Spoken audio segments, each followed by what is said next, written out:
नमस्कार दोस्तों, हमारे YouTube चैनल सनातन सूर्यलोक में आपका हार्दिक स्वागत है। वट सावित्री व्रत। वट सावित्री का महत्व सुहागिन महिलाओं के लिए काफी अधिक है। पुराने समय में इस दिन सावित्री ने तपस्या करके यमराज को प्रसन्न किया और अपने पति सत्यवान का जीवन बचाया था। पति की लंबी उम्र के लिए आज भी महिलाएं ये व्रत करती हैं। मान्यता है कि इस व्रत से परिवार में सुख समृद्धि बनी रहती है। व्रत करने वाली महिलाएं बरगद की पूजा करती हैं और इस देव वृक्ष पर कच्चा सूत लपेटती हैं। पूजा में इस पेड़ की परिक्रमा की जाती है। वटसावित्री व्रत कथा। तपती गर्मी का समय था। घने जंगल में एक बरगद के पेड़ के नीचे एक स्त्री बैठी थी। वह नवविवाहिता लग रही थी। उसकी गोद में पति का सिर था जिसे वह सहला रही थी। भीषण गर्मी से परेशान और सिर में दर्द के कारण वह लकड़ी काटना छोड़कर पेड़ से नीचे उतर आया और पत्नी की गोद में विश्राम करने लगा। यह दंपति कोई और नहीं, सत्यवान और सावित्री थे। पति की पीड़ा देख सावित्री को देवर्षि नारद की भविष्यवाणी याद आ गई। देवर्षि नारद ने सावित्री के पिता अश्वपति से कहा था कि महाराज सत्यवान अल्पायु है, इसलिए इस संबंध को रोक लीजिए। इस पर सावित्री ने अपनी मां की शिक्षाओं के खंडन का भय दिखाया। वह दृढ़ होकर बोली, सती, सनातनी स्त्रियां अपना पति एक बार ही चुनती हैं। इस तरह सावित्री साल्व देश के निर्वासित राजा द्युमत्सेन के पुत्र सत्यवान की गृहलक्ष्मी बनकर तपोवन में आ गई।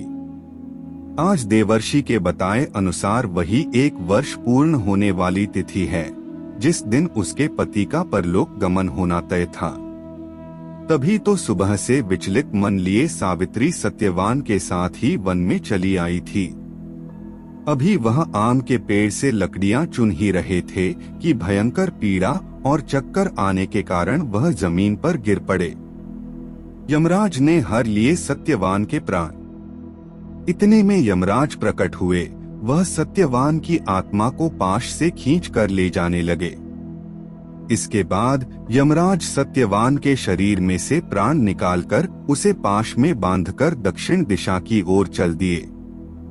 सावित्री बोली, मेरे पतिदेव को जहां भी ले जाया जाएगा मैं भी वहां जाऊंगी। तब यमराज ने कहा, ऐसा असंभव है पुत्री। सावित्री ने देवी सीता का उदाहरण दिया कि वह भी तो पति संग वन गई थी, तो मैं यमलोक भी चलूंगी। या तो आप मुझे भी साथ ले चलें या फिर मेरे भी प्राण ले लें। यमराज प्रकृति के नियम विरुद्ध सावित्री के प्राण नहीं ले सकते थे। उसे समझाते हुए कहा, मैं उसके प्राण नहीं लौटा सकता, तू मनचाहा वर मांग ले। मांग लिया परिवार का संपूर्ण सुख। तब सावित्री ने वर में अपने श्वसुर के आंखें मांग ली। यमराज ने कहा, तथास्तु, लेकिन वह फिर उनके पीछे चलने लगी। तब यमराज ने उसे फिर समझाया और वर मांगने को कहा। उसने दूसरा वर मांगा कि मेरे श्वसुर को उनका राज्य वापस मिल जाए। उसके बाद तीसरा वर मांगा, मेरे पिता जिन्हें कोई पुत्र नहीं है उन्हें 100 पुत्र हों। यमराज ने फिर कहा, सावित्री तुम वापस लौट जाओ, चाहो तो मुझसे कोई और वर मांग लो। तब सावित्री ने कहा, मुझे सत्यवान से 100 यशस्वी पुत्र हों। यमराज ने कहा, तथास्तु। इसलिए होती है वटसावित्री पूजा। यमराज फिर सत्यवान के प्राणों को अपने पाश में जकड़े आगे बढ़े लगे। सावित्री ने फिर भी हार नहीं मानी। तब यमराज ने कहा, तुम वापस लौट जाओ। तो सावित्री ने कहा, मैं कैसे वापस लौट जाऊं? आपने ही मुझे सत्यवान से 100 यशस्वी पुत्र उत्पन्न करने का आशीर्वाद दिया है। यह सुनकर यम सोच में पड़ गए कि अगर सत्यवान के प्राण वह ले जाएंगे तो उनका वर झूठा होगा। तब यमराज ने सत्यवान को पुनः जीवित कर दिया।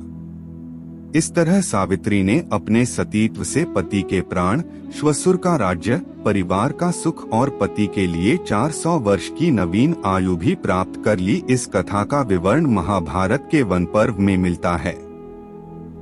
यह संपूर्ण घटनाक्रम वट वृक्ष के नीचे घटने के कारण सनातन परंपरा में वट सावित्री व्रत पूजन की परंपरा चल पड़ी।